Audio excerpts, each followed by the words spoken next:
So, what's there's? I saw there's a DVD out that's not widescreen. It has nothing on it. The DVD, if you ever see that in a store, steer clear of it. It's a pirated edition from a very, very bad print, taken off television originally. The sad tale of woe of Hickey Boggs, the part that really disturbs me, after all of these years, it has never had a DVD release. When this movie was made, there was no such thing as DVD. There was not even very much of a VHS market anywhere. It was known, it was heard of, but it wasn't commercial yet. When all of a sudden it became possible to have this semi-indestructible little disc that has a movie on it called a DVD, MGM had already been through receivership a few times and sold by Kerkorian a few times, and they had acquired UA and UA's library, MGM did, through Mr. Kerkorian. And every time I'd get ready to try to make some sort of a push with some individual that I would newly come in contact with at one of the landing places of MGM and or UA, it would change ownership.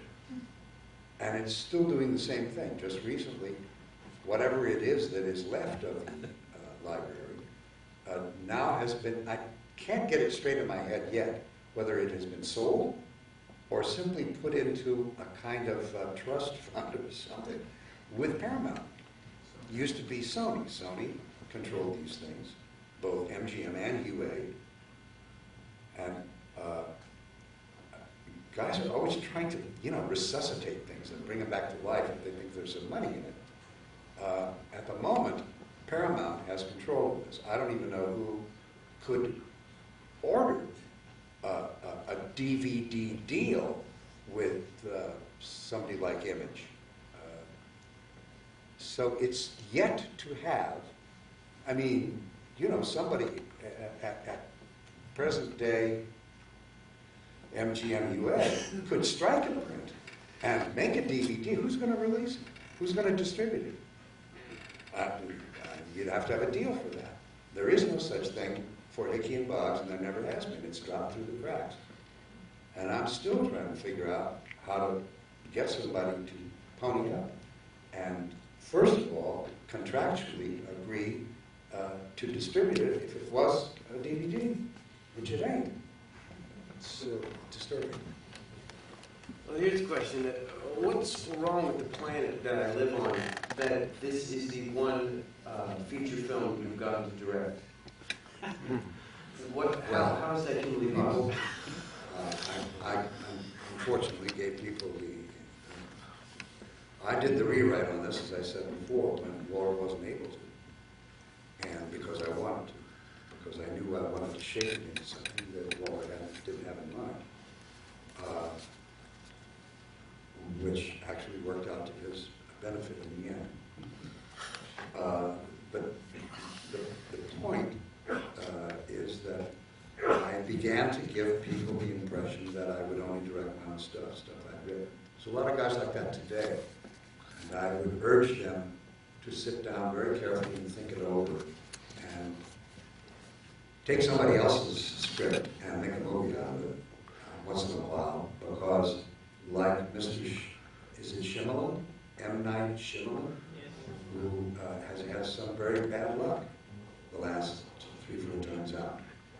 And and he's a superb director, marvelous director. So there's a lot of guys out there that cling to the notion that they want to write their own stuff because it's really a hell of an ego trip. But it doesn't necessarily make a career, and it doesn't necessarily make for consistently good movies. That's what I did, and I ran afoul of that concept. It's very arrogant, and I don't recommend it. Has Tarantino ever contacted you and thanked you for the beginning of Jackie Brown?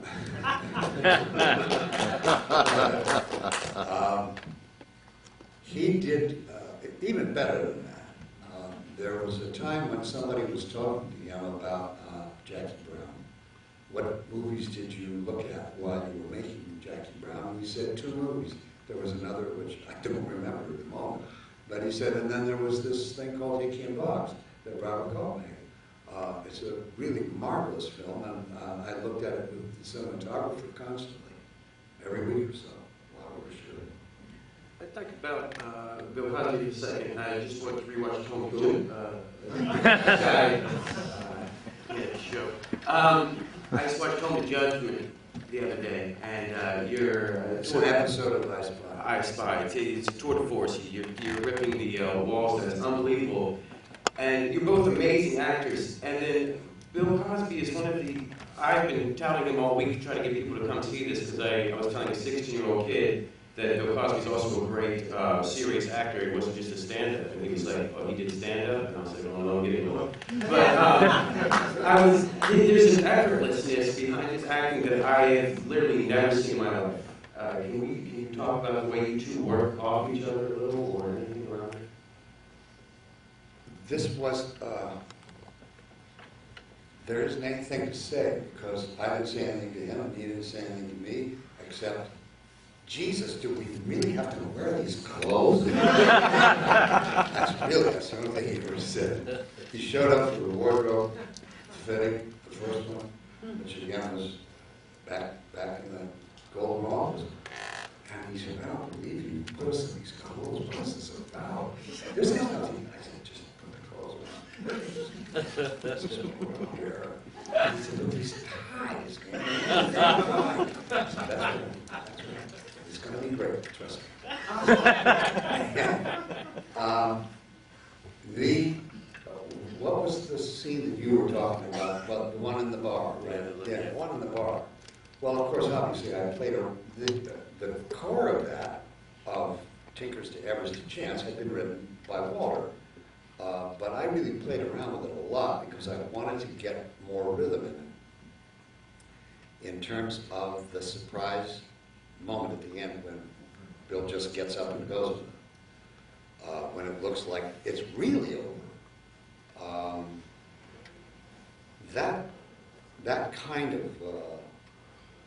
That kind of stuff, I never said anything to him about how to play that, not a word. And God knows I watched him a lot. And well, anyway, I was astounded at what I had when I finally got to the dailies.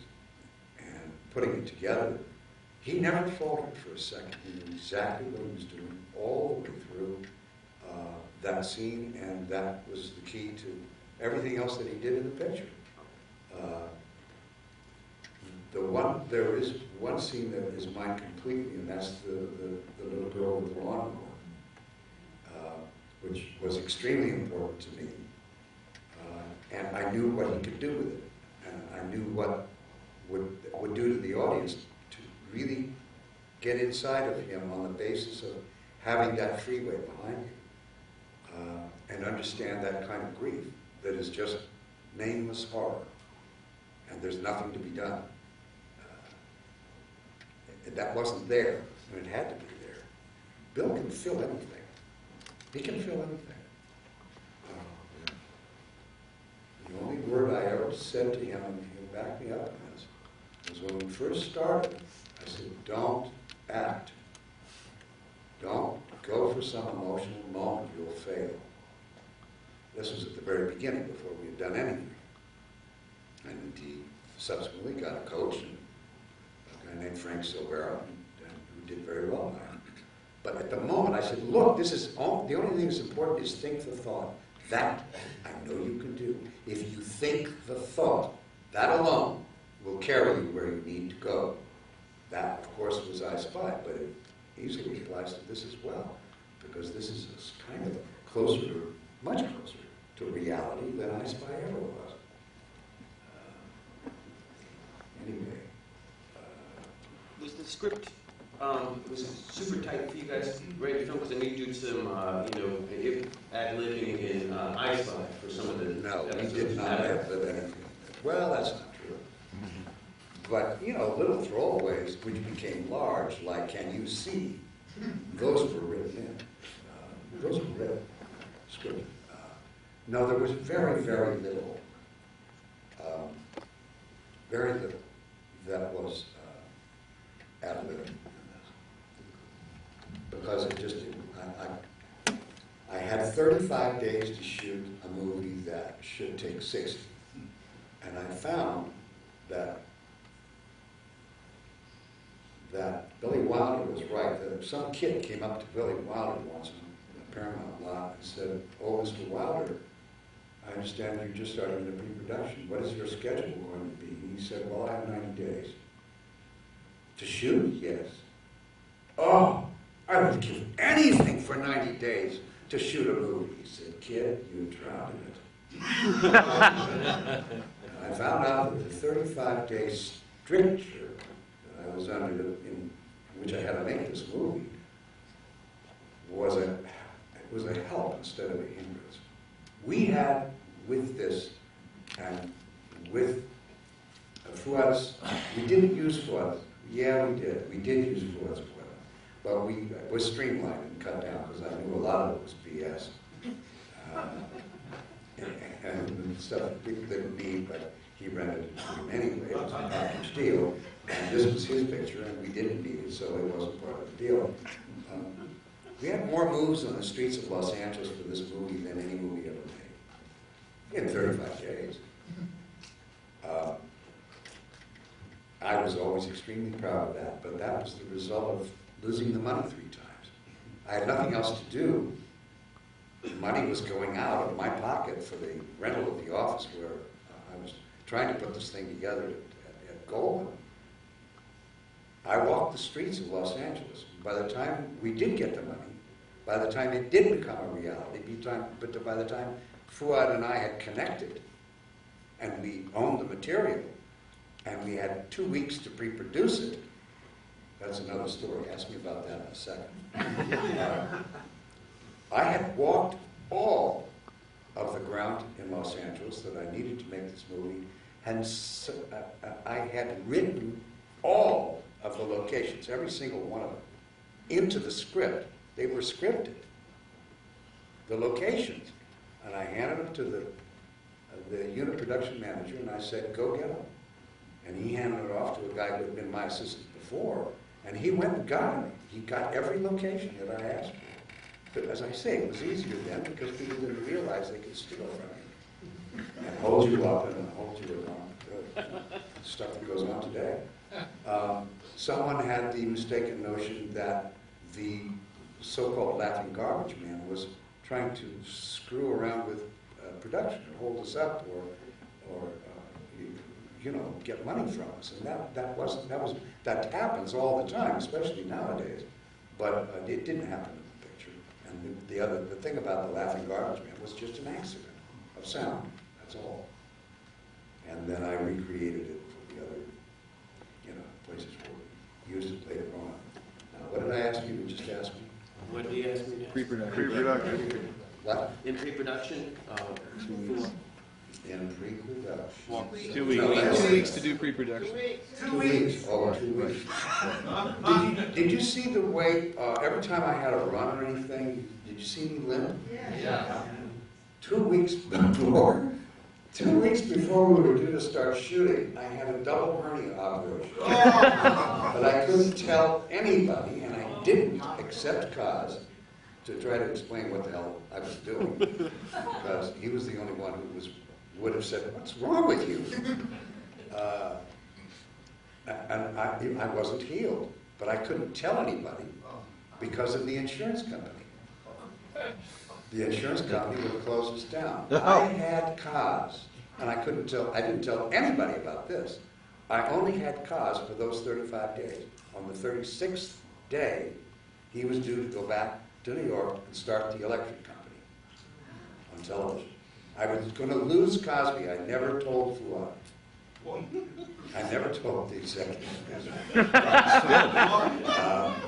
In any case, when I turned the picture in months and months later, we had to do, well, for instance, do you remember where Kaz walks to the edge of the cliff and looks down and starts to laugh because the house has disappeared?